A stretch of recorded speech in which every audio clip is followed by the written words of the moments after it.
Hey everyone, welcome back to Pine Hollow Auto Diagnostics. Today we're working on a 2006 Ford Freestyle all-wheel drive. Apparently it's doing some body work on it, but he says it doesn't crank. It was towed here.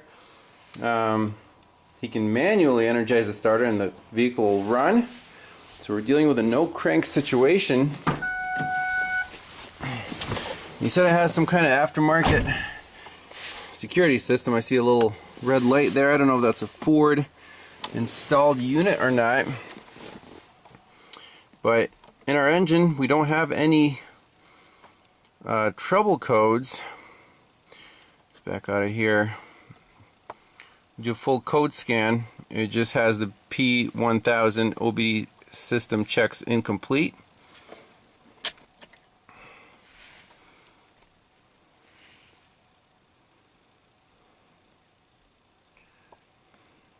Transmission memory and ABS. Nope.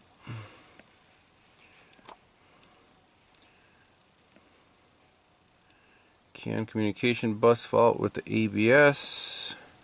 Low battery. So nothing like anti-theft related. Let's go right for the starter relay. That's always the good fork in the road. Here's the wiring diagram. So the starter relay, there's the load side. So that's hot at all times, goes right to the starter. And here we have a hot in start fuse. And then the control side, the ground, is switched by the PCM whenever it receives the start signal and whenever you're in park. Okay, so there's a starter relay. On the load side, first thing you want to do is just jump the two terminals, see if this thing cranks and runs. It does. There's a busted, fix that vacuum leak for now. Seems to run fine. Our charging system voltage comes up. It's a smart charging system, so there's nothing wrong with that.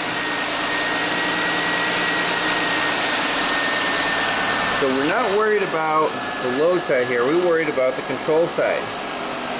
So we want to put a test light in maybe this terminal and then that terminal and see, do we get a hot, this fuse right here, hot and start. So test light to ground, test light works. So here's one control pin. Move it over like that.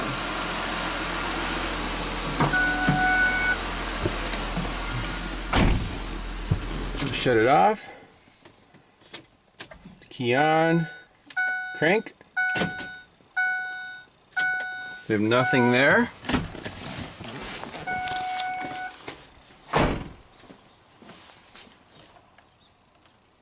Other fuse, or other side rather. So one of these should be hot in start. And key off, key on. Nothing there. Okay, that's definitely a problem. So where does that come from? Fuse 2.14 in the smart junction box. Let's see what feeds that fuse in the start position. Alright, so we're looking for this fuse F2.14 in the smart junction box, which hides under the steering column. And we don't have anything useful. Well, actually, there it is, F14. So if you're looking at it like this, it would be the second fuse up in the second row. That would be this 7.5 amp fuse right here. So we want a test light on here when we crank it. Now, by the looks of it, this fuse is a little bit crooked. This one's a little bit crooked, out of place. But let's see what happens when we crank it, if we have voltage on there. So I'll put a test light.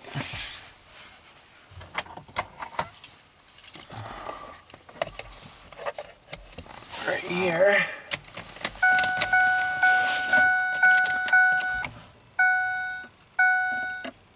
And by the way the test light works, we have a good ground. So put it on the first pin there. No. Nope, nothing on there. Let me just push these fuses in all the way. Okay, here we go.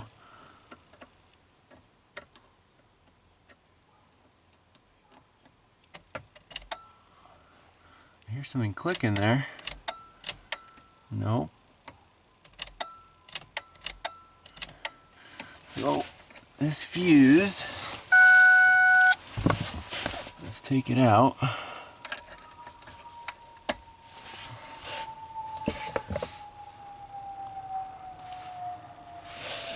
Does not look blown.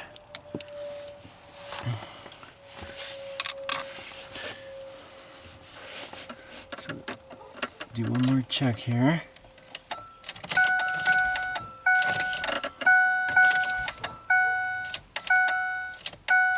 Okay, so now we can pop the relay in and just feed 12 volts to here and see if the car starts. Alright, so I got my test light connected to a power probe extension to battery positive, so whenever it finds the ground it'll light up. The key is on. Let's see what happens if we touch these pins here. First pin's nothing. Boom. That was a pretty cool bypass test with a test light, and it didn't even light up all that much. So we know that our problem now, we're not getting, this fuse is not hot and start. If it was, everything would work fine. With the test light, we basically check this entire system, including the engine computer. So this starter relay is getting power and ground to the control side. It's turning on the starter, everything works. So why is our smart junction box not powering up this fuse in the start position of the ignition key? That's the next step. So looking at this smart junction box, here's the ignition switch, and in start and on we have this light green violet wire coming down to the smart junction box. So that's the input. The output to that fuse is on pin 24. It goes to starting and charging system, and we can verify that by pin 24 right here. So basically we have to check the input to the smart junction box on this light green and violet wire from the ignition switch. Let's try to find that. Alright, so I removed this panel here and we can see our input wires. So light green and violet is actually voltage supply in start and run. So that works. We know that the fuel pump turns on and everything. So let me if you turn the key on, that works, and start, it stays on. Now the one that we're really interested in is voltage supply and start, the dark green right next to it. That would be this guy right here. So pick is very handy for removing electrical tape.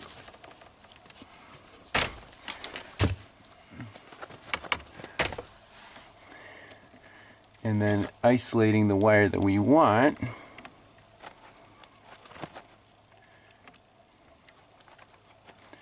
This guy right here. So let's put the piercing probe on that one.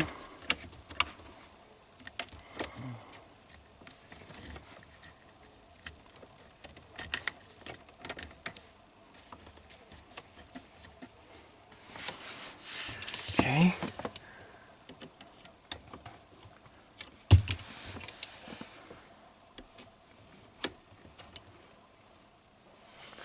And key on. And start. Aha. Nothing there on the input from the ignition switch. So we're getting really close. So on this wire, again, test light from battery positive now. Make sure a test light works. We can do the bypass test and key on. This car should start from here.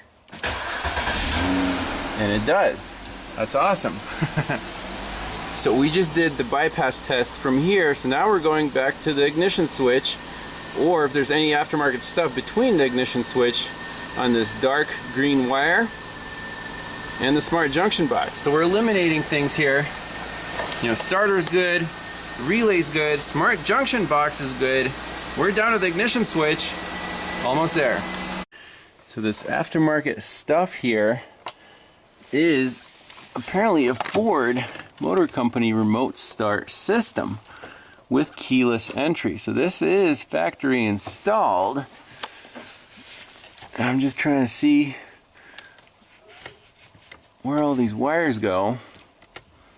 So we're interested in that dark green wire coming into our smart junction box. Where does that come from if it doesn't come from the ignition switch? Let's take a close look at the ignition switch, see if we can find the dark green wire up there. Alright, so now here's the ignition switch, here's that dark green wire.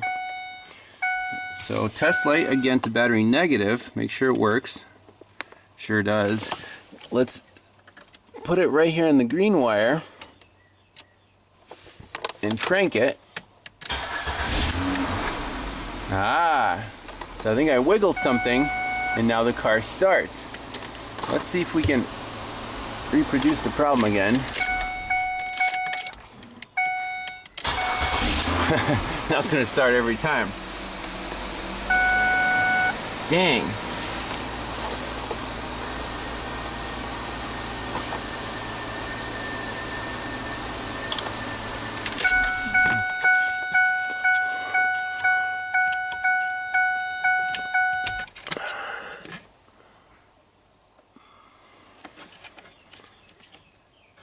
That's a pain in the butt because now we can't really tell if the problem is here or wherever this goes.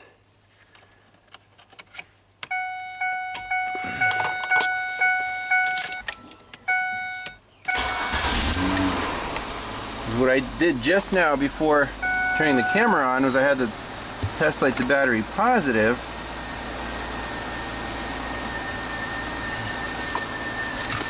And I had the key on,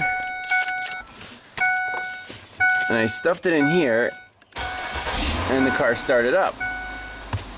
So I'm suspecting we're just dealing with a bad ignition switch or the contacts in here, but there's nothing really wrong with this car otherwise. So good news for the owner. I'm going to try to recreate the problem. If I can't, it's getting a new ignition switch. So I popped the ignition switch open.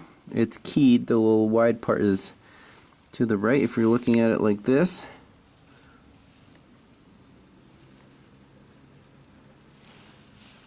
I guess these little guys fell out. But there's I guess we can clean up those contacts. Figure out which one's making it, you know, the start.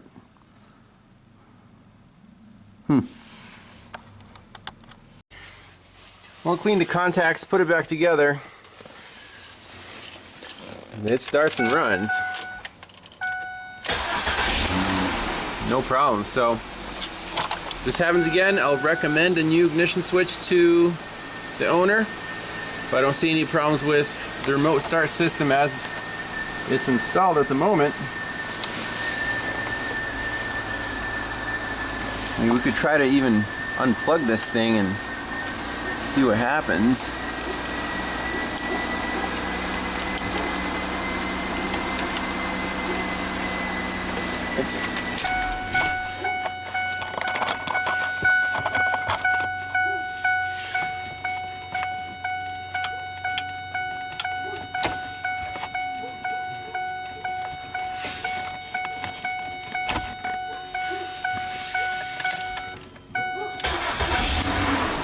So I think this can work independent of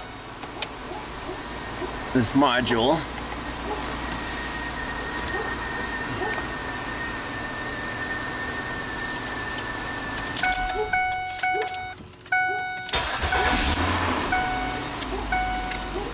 don't see any other issues with it. And we're done. Thanks a lot for watching. We'll see you next time. Bye-bye.